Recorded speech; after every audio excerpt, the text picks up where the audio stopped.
Salam super pemirsa, masih bersama kami di Mario Teguh Super Show. Topik kita malam hari ini adalah jadi baru lagi. Sebuah pertanyaan untuk Pak Mario, Pak, di segmen ini. Kadang orang merasa sulit, Pak, untuk menjadi baru lagi ketika mereka merasa bahwa keadaan tidak mendukung. Bagaimana pendapat Pak Mario? Keadaan tidak mendukung. Saya pernah tuliskan di medsos dulu bahwa crisis is the best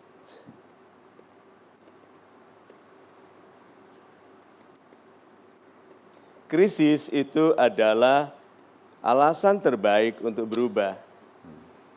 Krisis, keadaan yang sulit, masalah yang mendesak, fitnah yang buruk, itu krisis. Itu bukan untuk dikeluhkan, itu keadaan terbaik untuk berubah. Oke, sekarang Anda suka kalau dihujat oleh pembenci? Tidak. Saya mau tunjukkan bahwa Anda bisa berubah. Ya, Mas Uli sini. Iya, Pak. Tidak ada seorang pun suka dihujat oleh pembenci. Ya. Ya. Mas Uli dihujat, ada perasaan tidak begitu enak di sini. Good. Nah sekarang, penghujat itu tahu bahwa dia kalau diketahui identitasnya bisa dituntut jumlah uang besar. Berapa uangnya yang bisa kita gunakan untuk menuntut orang di media sosial? 100 miliar. Hinalah orang di media sosial. Kalau sampai ketahuan identitas Anda dituntut nilainya sampai 100 miliar. Ya Mas Uli? Iya, Pak. Lebih enak rasanya? Ya. Good. Sekarang, apakah para pembenci menggunakan nama asli? Tidak. Mereka bersembunyi toh? Tidak. Sekarang, apakah Anda mempercayai bicaranya orang yang menyembunyikan identitasnya? Tidak. Jadi pembenci itu gak ada gunanya Mas Uli karena tidak ada yang percaya. Apa rasanya sekarang? Enak ya. Bencilah aku karena kalian tidak menunjukkan pribadi. Terus kenapa didengarkan? Berarti lihat, kita itu bisa melihat dunia lain loh kalau mengerti. Ya, tadinya marah dibenci, sekarang enggak. Pembenci itu pengecut sekali karena dia sembunyikan identitasnya. Karena kalau ketahuan dia bisa miskin 7 turunan. Lihat itu, berarti apa? Perubahan pada pribadi kita mengakibatkan perubahan sikap dalam melihat dunia. Berarti kehidupan berubah, tanpa kehidupan berubah hanya karena kita berubah. Bisa dimengerti itu? Nah yuk kita lihat mainnya. Ya, Pak. Cara terdekat untuk mengubah keadaan adalah mengubah diri sendiri. Kalau Anda berubah, kehidupan sudah berubah. Tadi saya katakan, bangunlah pagi lalu syukuri hari ini sebagai waktu yang tersedia untuk melakukan yang Anda cintai.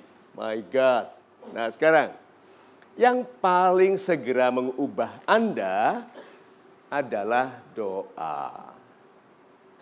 Doa Anda tidak mengubah Tuhan. Doa Anda mengubah Anda. Setiap gumpalan awan yang Anda lihat di langit itu lebih besar dari keseluruhan kota Jakarta. Satu gumpalan awan itu. Dan itu Tuhan gerakkan keseluruhannya di muka bumi bahkan waktu kita tidur. Satu ombak yang memukul ke pantai itu berapa ton kekuatannya dan itu terjadi berulang jutaan kali tanpa kita tahu. Kekuasaan Tuhan terlalu besar untuk diubah dengan ratapan. Berarti berdoa itu mengubah diri kita dan tidak ada orang yang keluar dari pertemuan yang syahdu dengan Tuhannya yang tidak menjadi pribadi yang baru.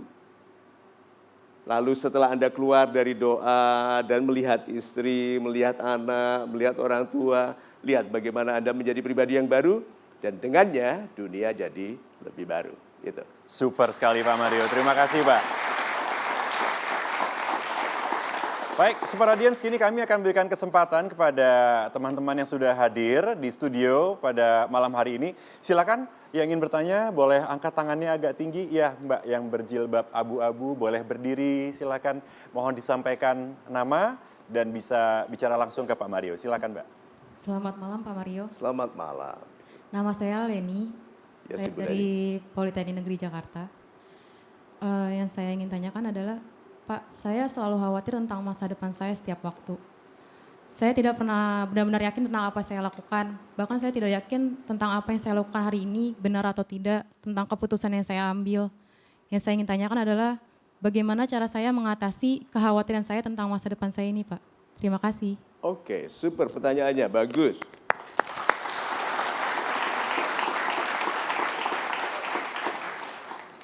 Saya ketengahkan dulu. Oke. So, masa depan. Anda tahu masa depan? Mas Uli tahu?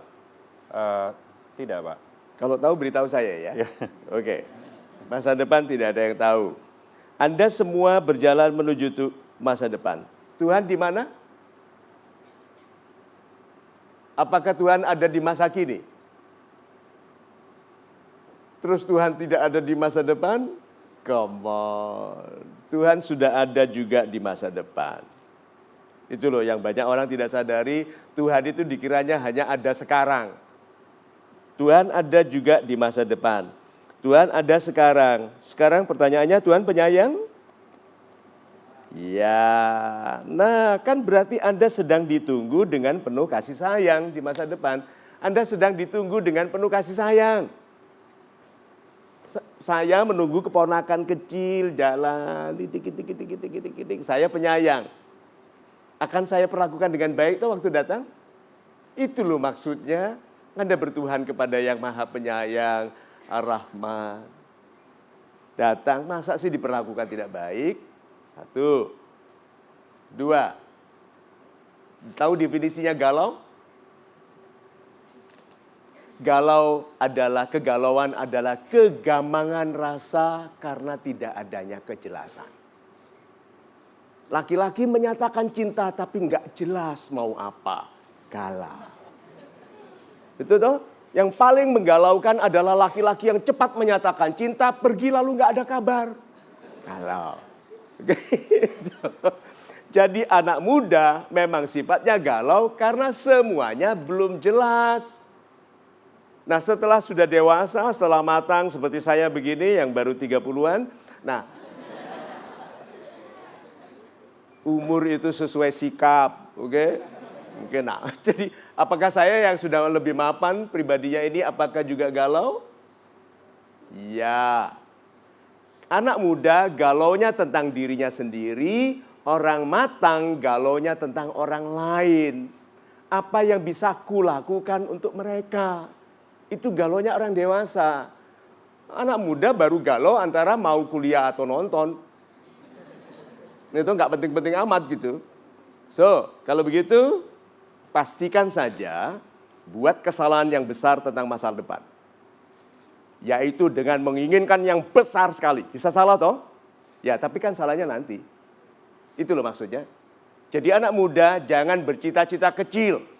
Jangan khawatir tentang masa depan, khawatirlah bahwa Anda tidak melakukan yang menjadikan Anda pantas bagi masa depan yang baik. Itu. Super sekali Pak Mario, terima kasih Pak. Kita jeda sejenak Pak. Pemirsa, kami akan segera kembali, tetaplah bersama kami di Mario Teguh Super Show.